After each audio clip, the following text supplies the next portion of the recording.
ओम श्री परमात्मने नमः। ओम श्री गुरुभ्यो नमः। ओम श्री ऋषिभ्यो नमः। ओम असतो मा सद्गमय तमसो मा ज्योतिर्गमय मृत्योर्मामृतंगमय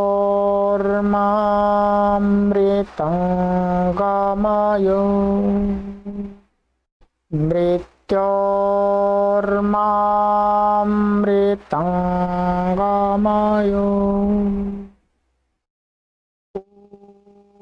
ओम शांति शांति शांति। सर्वेभ्यो नमः। देववाणी संस्कृतम यूट्यूब चैनल पर नीति शतकम की श्रृंखला में आप सभी महान भावों का हार्दिक अभिनंदन है। मित्रों, आज हम नीति शतकम की कक्षा को पढ़ेंगे और आप सभी से निवेदन किया जाता है कि जो भी महानुभाव नए जुड़े हुए हैं, नए जुड़ रहे हैं, पहली बार नीति शतकम की इस कक्षा को देख रहे हैं, तो आप पहले की वीडियो को भी अवश्य देखिएगा।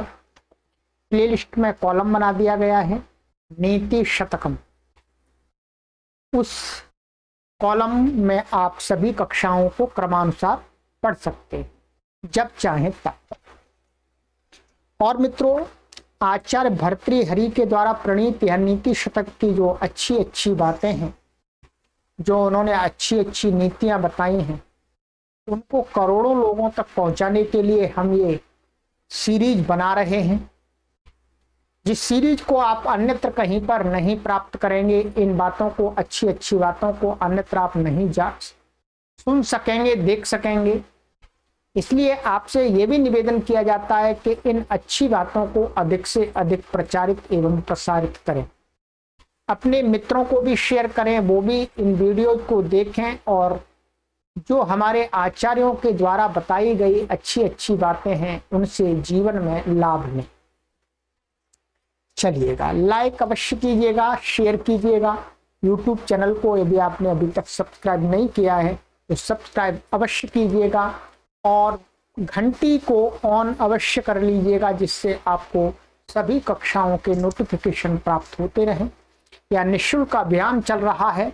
आप सभी के सहयोग से आपसे निवेदन किया जाता है कि आप अपना आर्थिक सहयोग हमें निरंतर देते रहें, जिससे हम और अधिक से अधिक इस कार्य को कर पाए।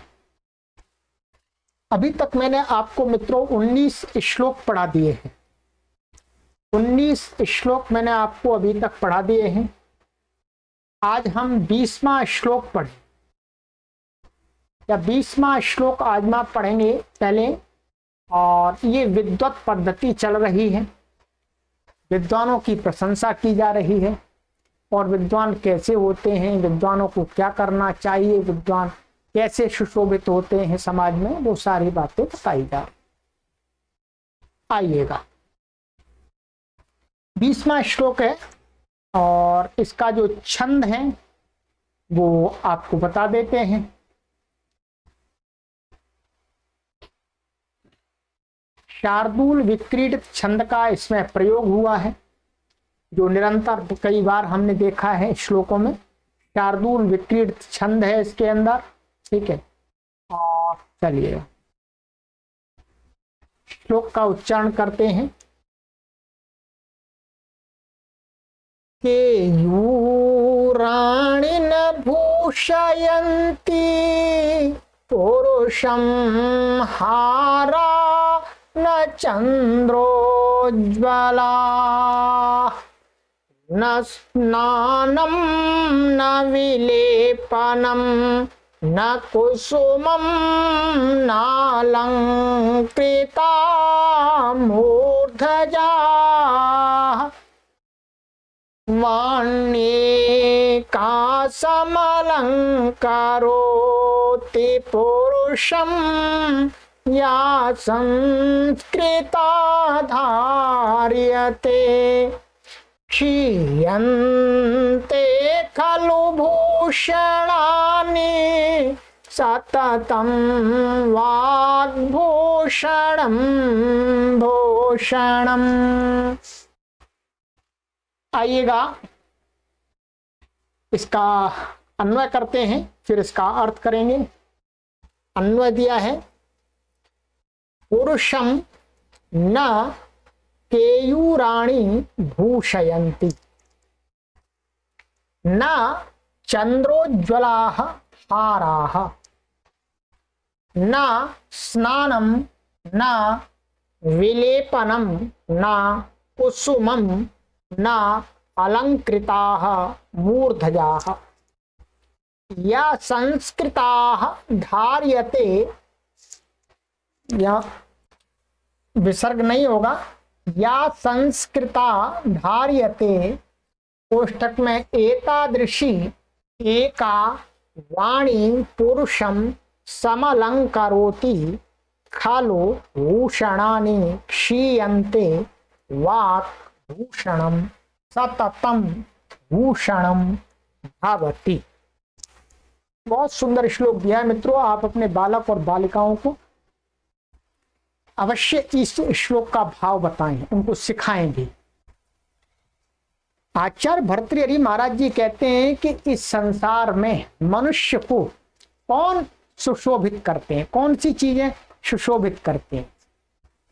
जैसा कि प्रायः समाज में लोग सोचते हैं, अच्छे कपड़े पहन लिए, अच्छे गहने पहन लिए, अच्छी अंगूठी पहन ली, चांदी की, सोने की, हीरे मोती की, है, बालों में तेल डाल लिया, जूड़ा लगा लिया, ठीक है, मुकुट पहन लिया है, अच्छे कुर्ता धोती पहन लिए, पैंट शर्ट पहन लिए महंगे महंगे, ठीक है, अच्छा साबुन लगा लिया, सेंट लगा ली, ठीक है, तो इनसे व्यक्ति और पाउडर पोत लिया, और भी भिन्न भिन्न प्रकार के आजकल सजावट के सामान हैं, उनको लगा लिया।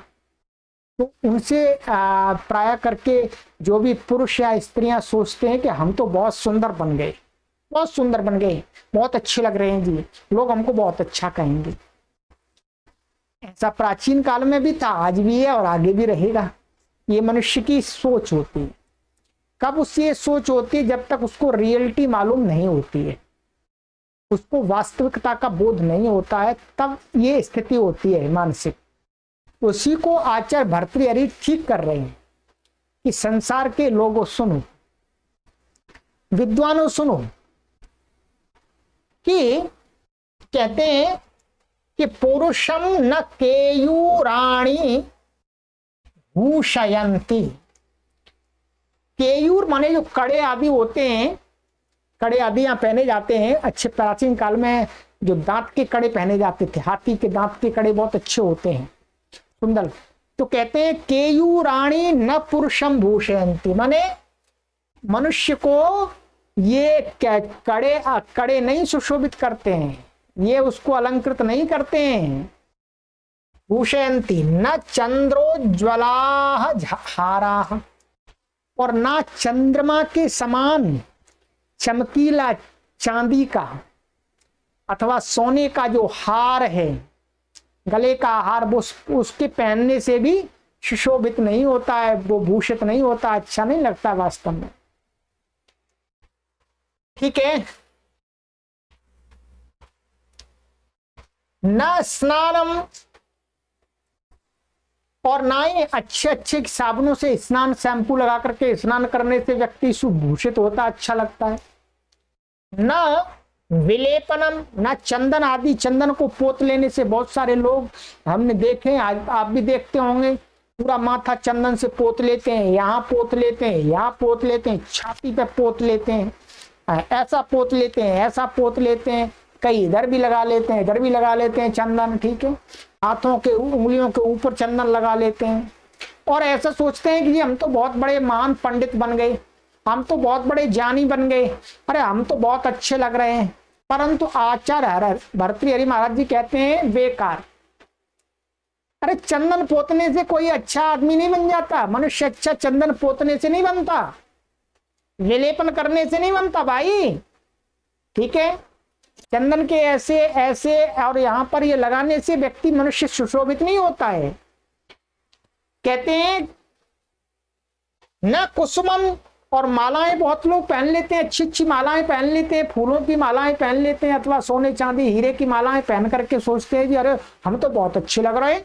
बहुत बड़े बड़े लोग देखे होंगे आपने, बड़े बड़े कथाकार देखे होंगे, मालाएं पहन लेते हैं, ठीक है, लोग जिससे लोग सोचे ये तो बहुत बड़े विद्वान आदमी है, ज्ञानी आदमी है, तत्वज्ञानी आदमी है। परंतु आचार्य भर्तृहरि महाराज जी कहते हैं मालाओं से कोई व्यक्ति भूषित नहीं होता है, कोई श्रेष्ठ नहीं बनता है मालाएं पहन करके। नालंकृता मूर्धया, और ये जो बाल हैं, बालों को अच्छा सजा लेना, बहुत सारे लोग डाई लगा लेते हैं, घुंघराले बना लेते हैं, मोड़ मोड़ के ऐसे ऐसे और गूंथते हैं, अथवा स्त्रियां भी ऐसे ही गूंथती हैं। तो कहते हैं उन अच्छे अच्छे बाल लगाने से भी अलंकृत जो मूर्धजा माने केश हैं, उनसे भी मनुष्य भूषित नहीं होता, अच्छा नहीं लगता है बालों से। परंतु कहते हैं या संस्कृता धार्यते एका वाणी पुरुषम समकलो समलंकरोति। कहते हैं कौन सी चीज अलंकारित करती है, मनुष्य को भूषित करती है, अच्छा बनाती है, समाज में प्रतिष्ठा दिलाती है। वास्तविक रूप में कहते हैं या संस्कृता वाणी, जो शुद्ध वाणी, शास्त्रों के पढ़ने के बाद जो ज्ञान से युक्त वाणी जो मनुष्य धारण करता है, वह वाणी उस मनुष्य को समलंकरोति, बहुत अच्छा अलंकारित करती है, बहुत अच्छा सुशोभित करती है। आपने देखे होंगे बहुत सारे संत होते हैं, तन पे एक भी कपड़ा नहीं होता है, ठीक है, बाल भी ठीक से नहीं होते हैं, परंतु जब वो बोलते हैं तो इतना अच्छा लगता है, लोग उनके चरणों में कोटि कोटि प्रणाम करते हैं। देखा होगा आपने, देखा होगा आपने जैन संप्रदाय के जो दिगंबर लोग होते हैं उनको देखा होगा, वो कपड़े धारण नहीं करते, तप करते हैं और अच्छा शास्त्रों का ज्ञान अर्जित करते हैं, खूब स्वाध्याय करते हैं, तो वो बिना कपड़े अच्छा पहने हुए भी अच्छे लगते हैं। लोग उनके दर्शन के लिए भागे भागे चले आते हैं, हजारों कोस से, ठीक है। वो चंदन नहीं पोतते हैं, वो कुछ भी नहीं करते हैं, केवल पानी डाल लिया जी, नहा लिए आराम से, साबुन नहीं लगाते हैं, कोई तेल नहीं लगाते हैं, कोई सेंट नहीं लगाते हैं, ठीक है, ना बालों को सजाते हैं, अपने सामान्य रूप में रहते हैं तो भी। परंतु उनकी वाणी कैसी होती है, संस्कृत वाणी होती है। कोई भी संत, किसी भी समाज का संत लोग यदि इस प्रकार से करते हैं तो वो वाणी ही उनको समाज में प्रतिष्ठा दिलाती है। और उनकी प्रतिष्ठा वो कैसी होती है, वो दीर्घकालीन होती है। जो मालाएं पहन करके, चंदन लेप करके, अच्छे अच्छे बालों को घुंघराला बना करके थोड़ी देर के जो हीरो और एक्ट्रेस और एक्टर होते हैं, उस प्रकार का नाट्य करने वाले होते हैं, उनकी प्रतिष्ठा थोड़े समय रहती है, ठीक है। परंतु जो व्यक्ति संस्कृत माने अच्छी वाणी को, अच्छा सत्य वाणी को और ज्ञानवती वाणी को, ज्ञान से भरपूर वाणी को जो धारण करता है, वो वाणी उस व्यक्ति को समलंकरोति माने अलंकृत करती है, सुशोभित करती है। और कहते हैं खलु भूषणानि क्षीयन्ते, ये वाले भूषण हैं, केयूर हैं, हार हैं, स्नान आदि जो साबुन आदि हैं, और विलेपन चंदन है, फूल हैं, और ये सजे हुए बाल हैं, ये थोड़ी देर ही तो रहते हैं भाई। कड़े पहन लिए, थोड़े दिन बाद टूट जाएंगे। तो कहते हैं खलु भूषणानि क्षीयन्ते, ये वाले भूषण हैं तो नष्ट हो जाते हैं थोड़े दिन में नष्ट हो जाते हैं। तो तेल लगाया, आज तेल लगाया, कल फिर लगाना पड़ेगा, खत्म अगले दिन तक, ठीक है, शाम तक भी नहीं चलता कई बार तो, ठीक है।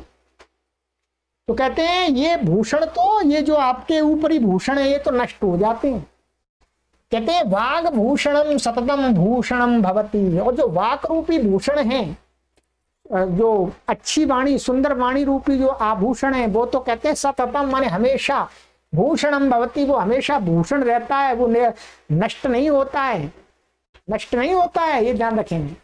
तो इसलिए हमेशा मनुष्य को क्या करना चाहिए, इस सजावट की जगह पर पहले क्या प्रयास करना चाहिए, पहले अच्छी वाणी को धारण करना चाहिए। इस सजावट की मना नहीं कर रहे आपको, ये भी नहीं मना कर रहे, हम भी नहीं मना कर रहे, परंतु इस ऊपरी सजावट से पहले अपने बौद्धिक सजावट को हमें करना चाहिए, अपनी बुद्धि को अलंकृत करना चाहिए।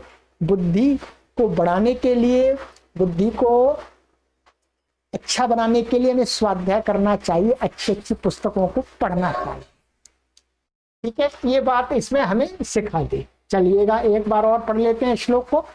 व्याकरण इसमें देख लेते हैं। व्याकरण सरल है, कुछ कठिन नहीं है। ठीक, केयूराणी ये प्रथमा व्यक्ति बहुवचनांत है, न अव्ययपद है। भूषयंती ये क्रियापद है। ठीक है, पुरुषम ये द्वितीय व्यक्ति एकवचनांत है। हारा हाराह न चंद्रोज्वलाह।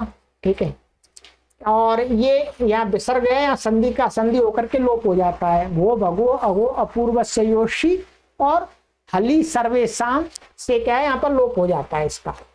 तो हारा बहुवचनांत है, ये भी बहुवचनांत है। न अव्यपद है, न अव्यपद है। स्नानम प्रथमा व्यक्ति एक वचनांत, न अव्यपद। विलेपनम ये भी प्रथमा व्यक्ति एक वचनांत नपुंसकलिंग में, न अव्यपद। कुसुमम प्रथमा व्यक्ति एक वचनांत। न अलंकृता यहाँ पर क्या हो गया, संधि हो गई है। अकः सवर्णे दीर्घा। ठीक है, अलंकृता मूर्धजा। तो यहाँ पर भी इसका विसर्ग का लोप हो जाता है संधि होकर के। पूर्व वाली संधि जो यहाँ पर बताई थी, भो भगो अगो अपूर्वस्य योषी और हली सर्वेशम। ठीक है, तो ये भी बहुवचन है।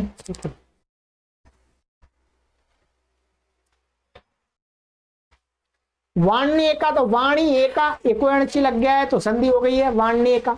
समलंकार होती एक क्रियापद है। ठीक है, समपूर्वक अलम पूर्वक क्री धातु का प्रथम पुरुष का लट लकार का एक वचन का।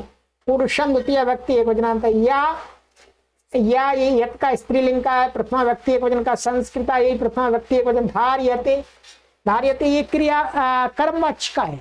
ठीक है, ये कर्मवाच्य का है, ये कर्म है, कर्मवाच्य होने से कर्म में प्रथमा हो गई है। तो धार्यते, तो ये भी लट लकार का प्रथम पुरुष का एक वचन है, कर्मवाच्य में ध्यान देंगे। क्षीयन्ते ये भी ये आपका लट लकार का प्रथमा व्यक्ति एक वचनांत का, बहुवचनांत का। हाँ, लट लकार प्रथम पुरुष बहुवचनांत का, विभक्ति नहीं, प्रथम पुरुष बहुवचनांत। खलु अव्ययपद है ये। भूषणानि ये प्रथमा व्यक्ति बहुवचनांत है। सततम ये प्रथमा व्यक्ति है, ये अव्ययपद है। ठीक है, अव्यय होता है। वाग भूषणम, तो ठीक है, ये प्रथमा व्यक्ति एक वचनांतम, और ये अलग अलग है वास्तव में। वाक प्रथमा व्यक्ति एक वचनांत, भूषण प्रथमा व्यक्ति एक, भूषण प्रथमा व्यक्ति एक वचनांत है। ठीक, कोई विशेष समास आदि नहीं है इसके अंदर।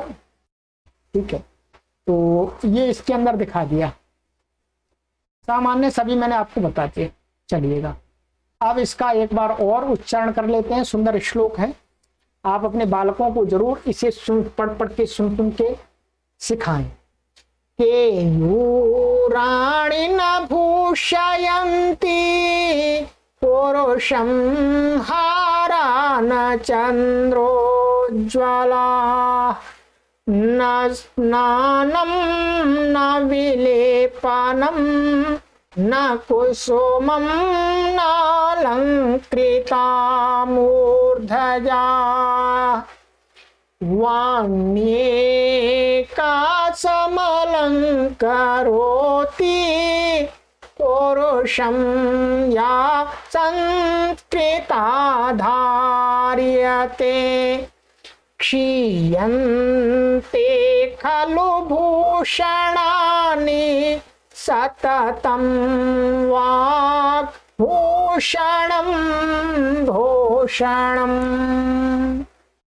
बहुत सुंदर। ठीक है, चलिएगा तो आज की कक्षा में हमने एक श्लोक पढ़ लिया। इसी प्रकार से बहुत सुंदर सुंदर श्लोक है मित्रों, इसलिए एक कक्षा में एक ही श्लोक हम पढ़ा पाते हैं। अब आगे का श्लोक बहुत सुंदर और आ रहा है। विद्या से संबंधित विद्या की प्रशंसा की जा रही है, ठीक है, कि विद्या से ही वास्तव में मनुष्य सुशोभित होता है, विद्या से ही सम्मान पाता है, प्रतिष्ठा पाता है। ये बहुत सुंदर सुंदर श्लोक है, ठीक है। आप यदि अध्यापक हैं अथवा आप कहीं पर भी स्पीच देते हैं, प्रवचन करते हैं, उपदेश करते हैं, तो ये श्लोक आपके उपदेश को, आपके स्पीच को कहते हैं 4 चांद लगाने वाले हैं। आप बीच बीच में इनको बोलेंगे तो बहुत आनंद आएगा, ठीक है। हाँ, और इनका प्रमाण भी दीजिए। आचार्य भर्तृहरि महाराज जी ऐसा कहते हैं। चलिएगा, आगे की कक्षा में मिलते हैं। और मित्रों ध्यान रखिएगा, आपसे ये भी निवेदन करेंगे, इस अभियान को चलाने के लिए हमें आपका आर्थिक सहयोग चाहिए मित्रों। हम इस काम को आपके सहयोग से ही कर सकते हैं, अन्यथा नहीं कर सकते हैं मित्रों। आप इस अभियान के देववाणी संस्कृतम ट्रस्ट हरिद्वारम के द्वारा संचालित इस ऑनलाइन कार्यक्रम के मासिक सदस्य बनिएगा मित्रों। आप इस बात को देखते होंगे कि देववाणी संस्कृतम वह कार्य कर रहा है जो कार्य ना सरकार कर रही है, ना बड़े बड़े संस्थान कर रहे हैं। आपने देखा होगा बहुत बड़े बड़े आश्रम हैं भारत देश के अंदर, उनके गुरुजन भी बहुत बड़े बड़े धनवान हैं, परंतु कोई भी संस्थान यदि इस प्रकार का कार्य आपको करते हुए दिख जाए तो मित्रों आप हमें अवश्य सूचना दे दीजिएगा। हम कम सामर्थ्य से भी बहुत बड़ा कार्य आपके लिए करने जा रहे हैं। बहुत बड़ा का इसका अर्थ है कि हम ऋषियों की विद्या, प्राचीन आचार्यों की विद्या, संस्कृत विद्या आपके द्वार पर पहुंचा रहे हैं, आप तक, आपके बालक और बालिकाओं तक पहुंचाने का ये प्रयास कर रहे हैं। किस लिए? इसलिए कि आप सत्य सनातन वैदिक संस्कृति से जुड़े रहें। आप सत्य सनातन वैदिक संस्कृति के अंदर जो गूढ़ विचारधारा है, जो गूढ़ चिंतन है ग्रंथों में, उसको आप घर पर बैठे बैठे जान जाएं।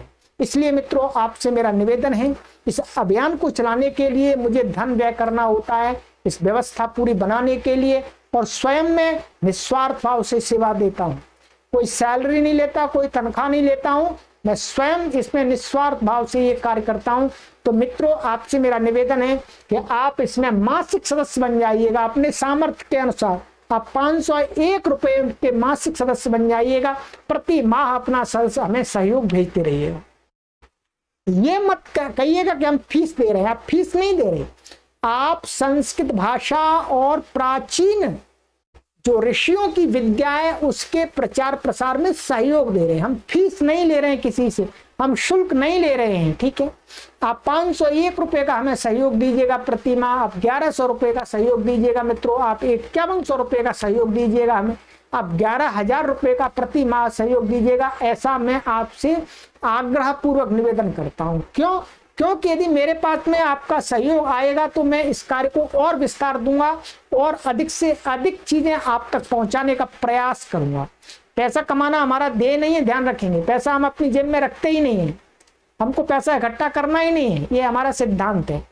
तो चलिएगा मित्रों, आप अपना मुझे सहयोग जरूर प्रदान करते रहिएगा, प्रति माह अपना सहयोग भेजते रहें। और इसके साथ ही आप अपने सगे संबंधियों को भी निवेदन कीजिएगा कि एक अच्छा कार्य हो रहा है, विद्या का यज्ञ चल रहा है, ऋषियों के विद्या का प्रचार प्रसार हो रहा है, वेद की विद्या का प्रचार प्रसार हो रहा है, गीता का ज्ञान का प्रचार प्रसार हो रहा है, उपनिषद की कक्षाएं चला रहे हैं हम आपके लिए, और भी न जाने कितने कितने विषयों को हम लेकर के आ रहे हैं। निरंतर हमें और कार्य करना है, 20 वर्ष इस पर प्लेटफॉर्म पर आपके लिए।